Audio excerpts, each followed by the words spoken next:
Sveiki popietėje. Gerai apsidairius aiškiai matosi, kad mūsų padangėje žmonės tuokiasi retai, o klasikinio modelio šeimos - tvirtas, valingas, dominuojantis vyras, jo žmona laiminga tokį turėdama ir būdama tuo kaklu, kuris galvą kraipo, paklusnus, pamaldžiai į tėvus žiūrintys vaikučiai. Tokia šeima jau neišpasakytai reta. Jie gali pamatyti tik senose, apturpėjusiose šeimos fotografijose.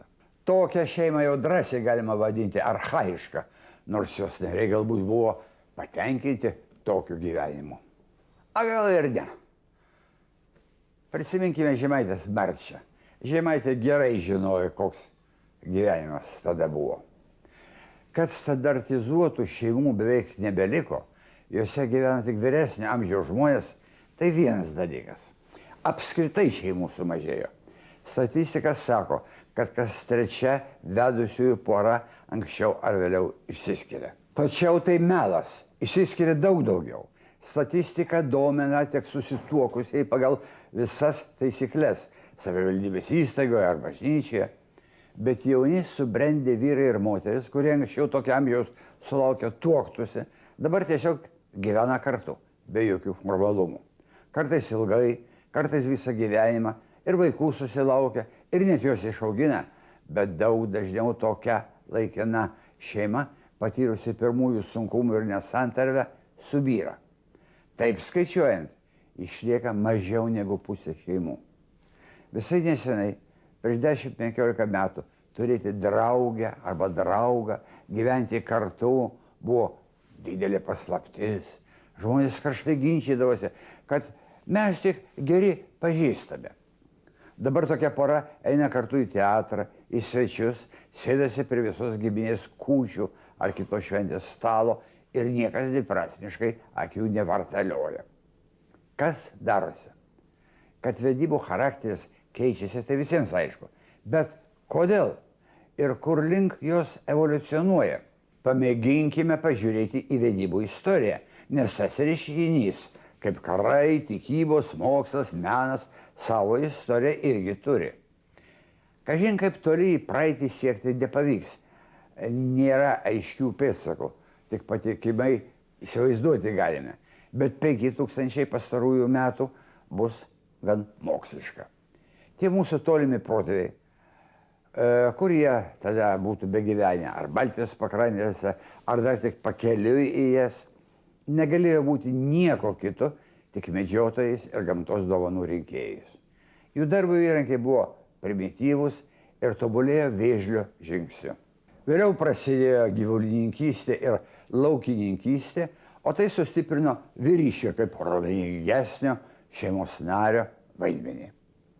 Šeima tada buvo 2 suaugusių žmonių, o kartais 3, net 5 susitarimas. Kai žemdirbystė tapo pagrindiniu maisto šaltiniu, atsirado būtinybė viską stabilizuoti. Žemės nuosavybę, ganyklas, mažiau mišką ir vandens telkinius. Šeimos grandis irgi turėjo būti nuolatinė. Vaikai mano, o ne galbūt kažkieno, nes jie buvo reikalingi darbui ir atsiradusiai nuosavybei paveldėti. Pareigos šeimoje aiškiai pasidalino 18 amžiuje, o kai kur Azijoje, Afrikoje, Sibiro tautelėse iki šiol išliko ir feodalizmo, ir primityvios visuomenės elementų. Mūsų krašte pareigomis buvo pasiskirstyta gan seniai, netrukus po krikšto. Duona apskritai pragyvenime užtikrina vyras, o moteris rūpinasi namais, auklėja vaikus ir tą darbą atlieka be atlyginimo už pragyvenimą. Dabar kaita daug ryškesnė, negu kada nors buvo vedybų institucijos istorijoje. Žmonės tuokiasi vėliau, jau subrendę, to niekada nebuvo. Moterims vyrai apskritai gali būti nereikalingi, jeigu jos nori turėti vaikų. Nu, nebent prestižo, kuris irgi gali būti abejotinas, ir ekonominiais sumetimais. Beje, moteris iš viso gali neturėti vaikų, jeigu nenori. Moteris nuosekliai užima vieną po kitos tas veiklos sritis, kurios iki šiol buvo rezervuotos vien tik vyrams. Nes jos vis labiau išprususios, baigia ir labai gerai baigia mokslus.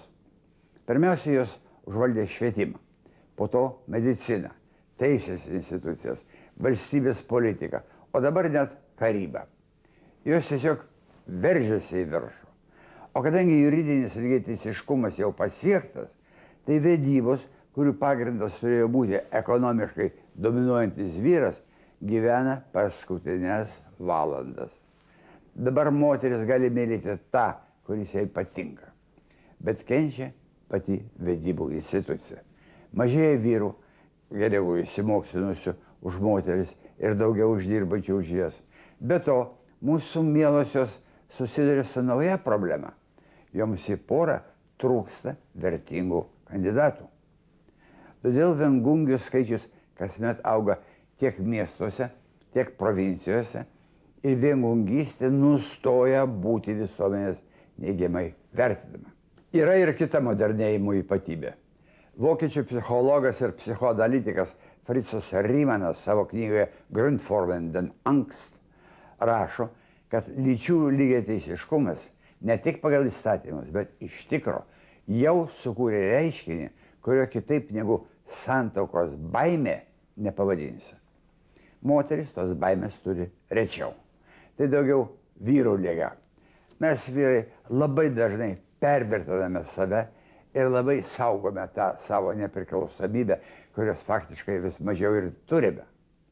Laikome save labai vertingą prekę, kurią jos visos moteris būtinai nori pasigrobti.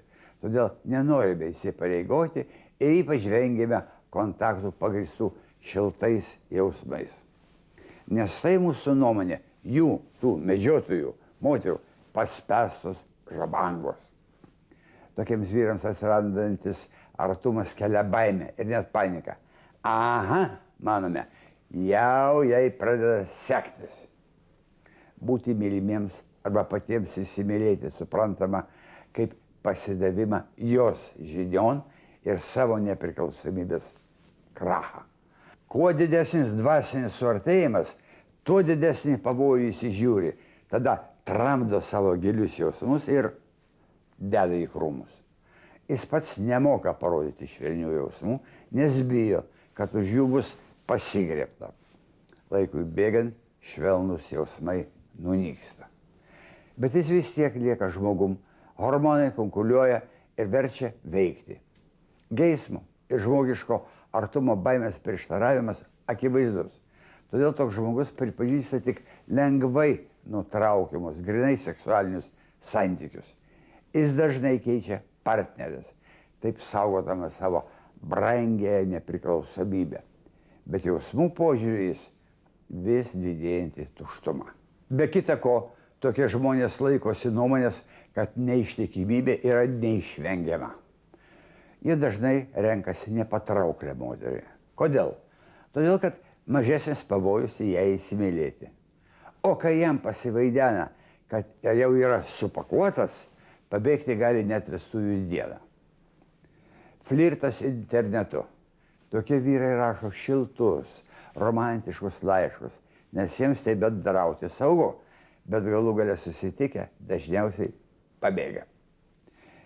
Jeigu tokio tipo žmogus visgi tampa poros nariu, jis įtaria, kad jo elgesys meilės nevertas ir visur mato varžovus, kurie galbūt vertesni.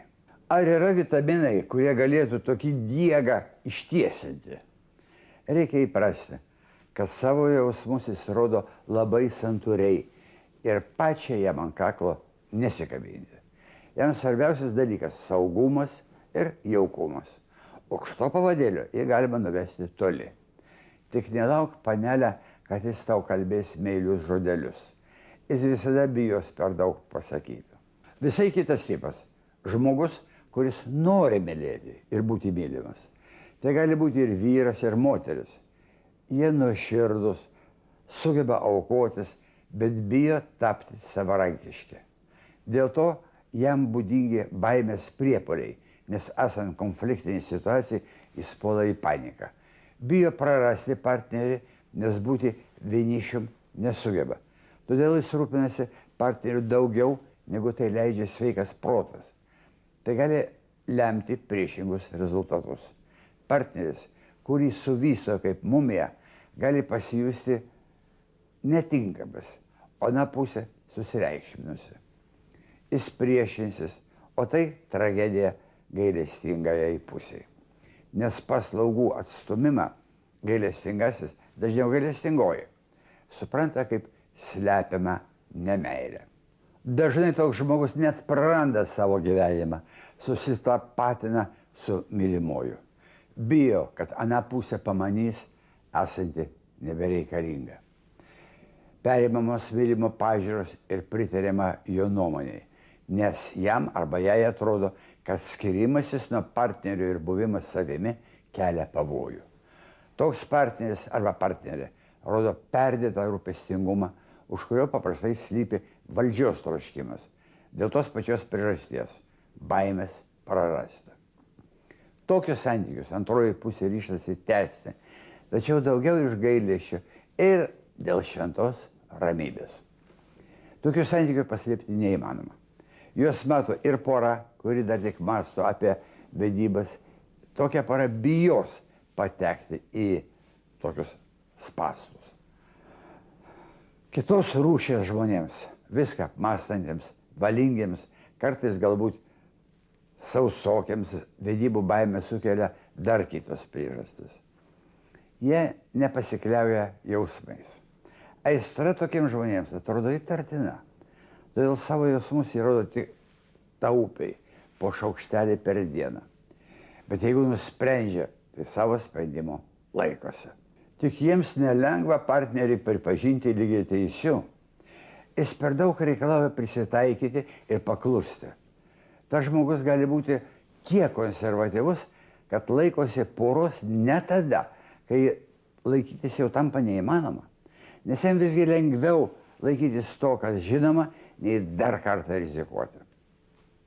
Vėl nelabai patrauklus vaizdas tiems, kurie galvoja, o kurio keliu man pasukti. Dar kitas tipas – tai gražuoliukai, šmaikštoliukai, tiek vyrai, tiek panelės. Jie vengia apribojimų, taisyklių ir įsipareigojimų. Labiau už viską myli save ir pačią meilę. Trokšta ją nuolatos svaigintis. Tobulai moka parodyti partneriui, koks jis mielas. Sunku juo nepatikėti ir jam ar jai atsispirti. Tvirtovės ima šturmu, o ne ilga apgultimi. Dažniausiai būna kompanijos siela, bet neduok Dieve, jeigu jo nepripažinsi. Niekada neatleis. Savo vertės iškėlimas jam labai svarbus. Jam reikia, kad jo vertingumas būtų nuolat patvirtinamas. Todėl jis ir pats lengvai pasiduoda, kai girdi saldžią liežuviavimą savo adresu. Ir visada jo tiki. To tipo vyras, moteris irgi, neretai pasirenka menkos išvaizdos partnerį, nes labiausiai trokšta, kad jo pačiu būtų nuolatos žavimasis. Apie tokią porą šmaikštaujama. Povas veda paprastą vištą. Metrikacijos biuro darbuotoja Varna stebisi, kad karališkasis povas veda vištą. Ta nei balso juk, nei plunksų. Ir tai jis iškilmingai pakėlęs ir išskaitęs savo visomis vaivorykštės spalvomis žėrinčią uodegą, sako, mes su žmona beprotiškai mylime mane. Moterų su povo uodegomis ne mažiau negu vyrų. Lengva žmonės skirstyti į įvairius tipus, bet įžiūrėti juos gyvuose žmonėse, ypač jeigu įsimylėjame, yra sunkiau. Viename žmoguje gali būti persipinę įvairių tipų elementai. Be to, laikui bėgant vieni bruožai išnyksta, kiti sustiprėja ir ima dominuoti. Mėly svarstantieji, kokį žingsnį žengti. Žiūrėkime į gyvenimą, net į tą savo gyvenimą, brangųjį, vienintelį, paprasčiau. Idealo niekada nesurasite. O jeigu jums pasirodys, kad suradote idealą, atsargiai, jis greičiausiai bus nupieštas. Mes patys irgi, nei vienas nesame idealai.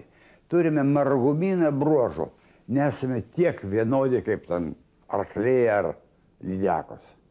Tai ir gražu, dėl to gyvenimas įdomus. Patarimų jums niekas negali duoti, nes niekas nežiūri jūsų akimis.